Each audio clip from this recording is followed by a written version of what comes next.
අපි මේ දැන් ඉන්නේ පොළොන්නරුවේ. දැන් මගේ මේ පිටිපස්සෙන් තියෙන්නේ මේකේ මම ඉස්සරහට පෙන්නන්නම්. මගේ පිටිපස්සෙන් තියෙන්නේ මේ පොළොන්නරුවේ තියෙන විශාලතම තියෙන මේ ශිව දේවාලය. දැන් මේ ඉන්න තැනට දැන් මෙතනට සාමාන්‍යයෙන් කියන්නේ නයිපෙන විහාරය කියලා. ඒක මේ කොයි කාලේ හදපු එකක්ද ජනප්‍රවාදයේ තමයි ඔය නයිපෙන විහාරය කියලා තියෙන්නේ. නමුත් මේක තමයි විශාලම තියෙන මේ හින්දු කෝවිල සංකීර්ණයක් තමයි මේකේ තියෙන්නේ. එතකොට මේ නයිපෙන විහාරය කියලා මේකට ජනප්‍රවාදයේ නම දාලා සඳහන් කරලා තියෙන්නේ. මේකේ කියන්නේ ඉදිරිපස දොරටුවේ නයිපෙන ආකෘති තිබිලා තියෙනවා. දැන් ඒව නම් විනාශ වෙලා තියෙන්නේ. එතකොට දැන් මේ තැන බලා ගන්න එනවනම් දැන් මේ වගේ තැන් බලන්නේ නැහැ කවුරුවත් ඇවිල්ලා. ඒ කියන්නේ පරාක්‍රම සමුද්‍රය එතනින් පහු කරලා හිඟුරක්ගොඩ පාරේ එනකොට හරියට වම් පැත්තේ තමයි තියෙන්නේ.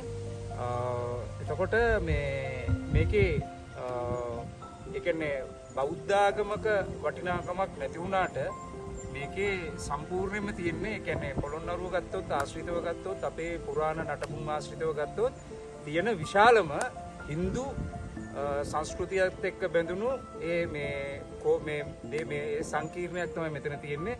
අපි තව ටිකකින් අපි ඔයගොල්ලන්ට පෙන්නන්නම් මේ ශිව දේවාලය.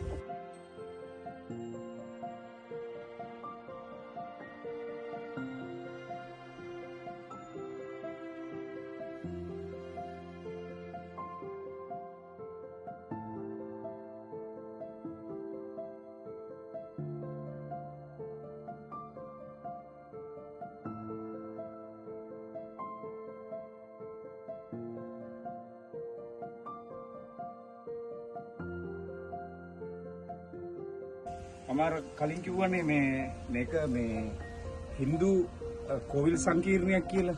දැන් මේ තමයි අර මම ඉස්සෙල්ලා කිව්වා වගේ මේක තමයි මේ ශිවලිංගය.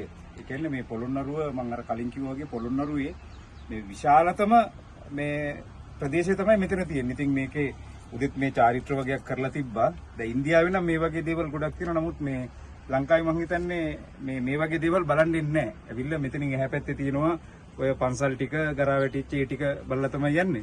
ඉතින් මම කියන්නේ මේ පොළොන්නරුව එනවා නම් මේක තමයි විශාලම තියෙන්නේ Hindu භක්තිකයන්ගේ තියෙන ඒ පූජනීය පුදබිම.